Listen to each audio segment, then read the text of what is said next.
आदरणीय साथियों नमस्कार, आपका स्वागत है, अभिनंदन है अपने चैनल विधि ज्ञान चर्चा में। मैं RS धीमान एडवोकेट। साथियों आज का हमारा टॉपिक है, आज का विषय है, यानी आज हम चर्चा करेंगे उत्तर प्रदेश राजस्व संहिता 2006 की धारा 111 के संबंध में। तो साथियों धारा 111 जो उसमें बताया गया है धार्मिक विन्यासों आदि के प्रति व्यावृत्तियां। तो साथियों इस धारा में बताया गया है कि किस प्रकार की जोत है। जोत का मतलब होता है कृषि भूमि, जो उत्तर प्रदेश राजस्व संहिता 2006 के अध्याय 9 के सिद्धांत लागू नहीं होंगे। अर्थात अध्याय 9 में जो धारा 107 से 114 तक जो शर्तें नियम बताए गए हैं वो किस प्रकार की भूमि पर लागू नहीं होंगे, ये बताया गया है। और साथियों इसमें देखेंगे कि इस धारा का आशय क्या है और यदि ये विधियां उत्तर प्रदेश राजस्व संहिता 2006 की धारा 107 से 114 तक इस संपत्ति पे नहीं लागू होंगी तो फिर कौन सी विधियां लागू होंगी ये जानेंगे। और फिर जानेंगे विवादों का निपटारा।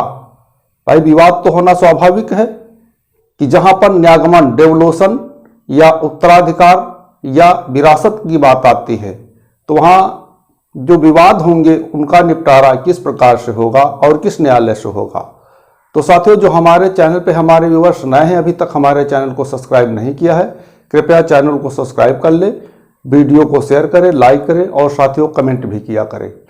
तो आइए साथियों देखते हैं उत्तर प्रदेश राजस्व संहिता 2006 भूमि विधि के अंतर्गत धारा 111 धार्मिक विन्यासों आदि के प्रति व्यावृत्तियां। साथियों धार्मिक का मतलब तो समझते हैं और विन्यासों का मतलब होता है संस्थान या व्यवस्थाएं।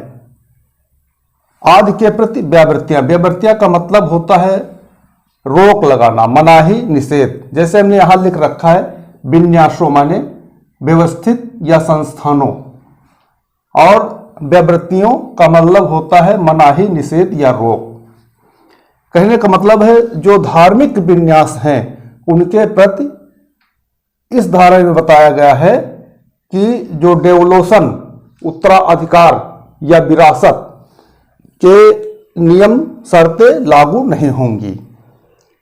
अब देखते हैं इस अध्याय में दी गई किसी बात का अर्थ किसी हिंदू देवस्थान, मठ या देवोत्तर संपत्ति या किसी मुस्लिम वक्त जिसमें कोई जोत शामिल है के प्रबंधन के न्यागमन पर लागू नहीं समझा जाएगा और जो ऐसी वैकल्पिक या अन्य विधियों द्वारा शासित होता रहेगा जो उस पर लागू हो। कहने का मतलब है इस अध्याय का मतलब हुआ अध्याय 9। अध्याय 9 में कौन कौन सी धाराएं हैं? 107 से लेकर 114 तक में दी गई किसी बात का अर्थ किसी हिंदू देवस्थान, जो कोई देवस्थान है हिंदुओं का, मठ का मतलब होता है जहां साधु संत रहते हों। जैसे हमने यहां लिख रखा है मठ का मतलब क्या होता है। मठ का मतलब होता है जहां पे साधु और संत रहते हैं, या देवोत्तर संपत्ति या कोई देवस्थान के नाम है। किसी मुस्लिम वक्त, यदि कोई मुस्लिम वक्त के नाम है कोई जोत जिसमें कोई जोत यानी शामिल है कि प्रबंधन के न्यागमन पर लागू नहीं समझा जाएगा। जो इस धारा के प्रबंधन न्यागमन के हैं उन पर लागू नहीं समझा जाएगा। और जो ऐसी वैयक्तिक या अन्य विधियों द्वारा शासित होता रहेगा जो उस पर लागू हो। वैयक्तिक का मतलब होता है जिस पर एक ही, यहां हमने लिख रखा है इसकी माने वैयक्तिक, जिस पर एक ही विधि या वैयक्तिक विधि यानी व्यक्तिगत विधि लागू होती रहेगी। और जैसे कि कोई ट्रस्ट है, कोई संस्था है, तो उसमें जो ट्रस्ट में जो रजिस्ट्रेशन होता है ट्रस्ट का, उसमें जो शर्तें लिखी होती हैं कि इस जो संपत्ति है, जो जोत है उसमें शामिल है, उसका न्यागमन यानी कि डेवोल्यूशन या कहीं उत्तराधिकार या विरासत कैसे तय की जाएगी, उसमें शर्तों में लिखा जाता है। तो उसी के आधार पे जो ये आपके हिंदू देवस्थान है, मठ है, देवोत्तर संपत्ति, मुस्लिम वक्फ है, इनमें जो जो शामिल है उनका न्यागमन वैयक्तिक विधि यानी कि व्यक्तिगत विधि द्वारा किया जाएगा। अब देखते हैं इसका आशय क्या है। यानी जो ये धारा है 111, इसका आशय क्या है।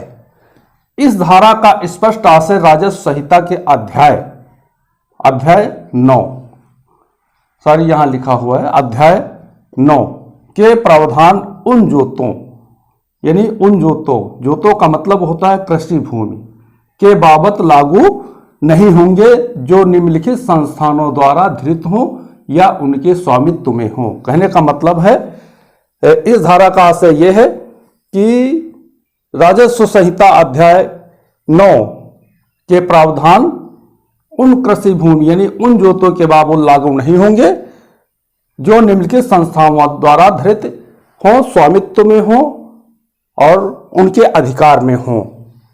तो जैसे देखते हैं खंड का हिंदू देव स्थान, यदि कोई हिंदू देव स्थान है उसमें कोई जो शामिल है तो उस पे उत्तर प्रदेश राजस्व संहिता 2006 के अध्याय 9 का जो न्यागमन का सिद्धांत है, न्यागमन है यानी कि डेवोल्यूशन, उत्तराधिकार, विरासत, इस प्रकार की भूमियों पर लागू नहीं होंगी जो हिंदू देव स्थान है। और कोई मठ है उसमें यदि कोई जोत शामिल है, कृषि भूमि है, तो उस पर भी नहीं लागू होंगे। देवोत्तर संपत्ति, यदि कोई देवोत्तर संपत्ति है तो उस पर भी नहीं लागू होंगे। और यदि कोई मुस्लिम वक्फ में कोई जो शामिल है तो उसमें भी लागू नहीं होंगे।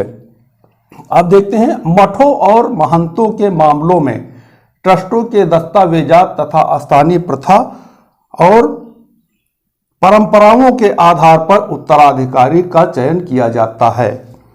इसमें बताया गया है कि जो मठ हैं और महंतों के मामलों में, जो मठ और महंतों के मामलों में ट्रस्टों के दस्तावेजात, जो ट्रस्ट बनी है उसके दस्तावेजात जो हैं, जो रजिस्ट्रेशन है उसका, उसमें किस प्रकार से डेवोल्यूशन, उत्तराधिकार, विरासत तय की गई है उसके आधार पर किया जाएगा। तथा स्थानीय प्रथा, यदि कोई परंपरा है वहाँ की स्थानीय प्रथा है कि महंत के न रहने पे, महंत की मृत्यु हो जाने पे वो संपत्ति यानी जो कि जोत है, महंत के नाम से जो जोत है वो किसके नाम जाएगी, वहाँ की प्रथा और परंपरा के आधार पर उत्तराधिकारी का चयन हो जाता है। तथा विवादों का निपटारा सिविल न्यायालयों द्वारा किया जाता है। साथियों, जहाँ महंत हैं, मठ हैं, वहाँ पे कोई यदि महंत है तो उसके कई चेले होते हैं, एक भी हो सकता है, एक से अधिक भी हो सकता है। जहाँ पर एक ही चेला है वहाँ तो स्वाभाविक है कि उत्तराधिकार विरासत में उसको जो जोत है वो जाएगी। अर्थात यदि किसी महंत के कई चेला हैं तो उसमें ये कैसे तय किया जाएगा कि किसको ये जोत जाएगी उत्तराधिकार विरासत में।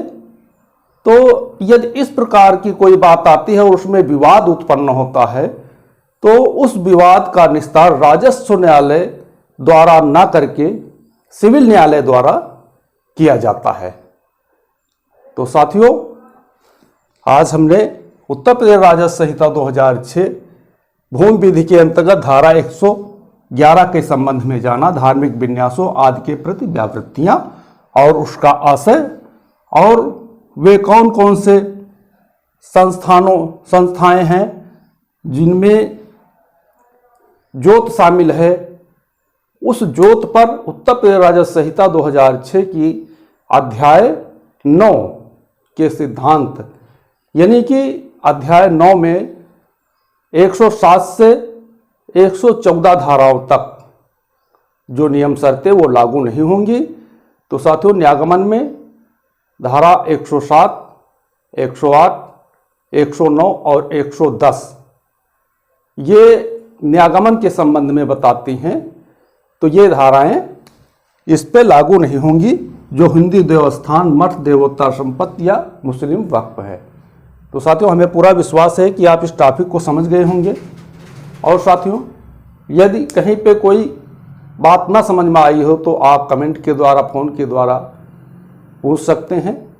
तो साथियों, जो हमारे चैनल पे हमारे व्यूअर्स नए हैं, अभी तक हमारे चैनल को सब्सक्राइब नहीं किया है, कृपया चैनल को सब्सक्राइब कर लें, वीडियो को शेयर करें, लाइक करें और साथियों कमेंट भी किया करें।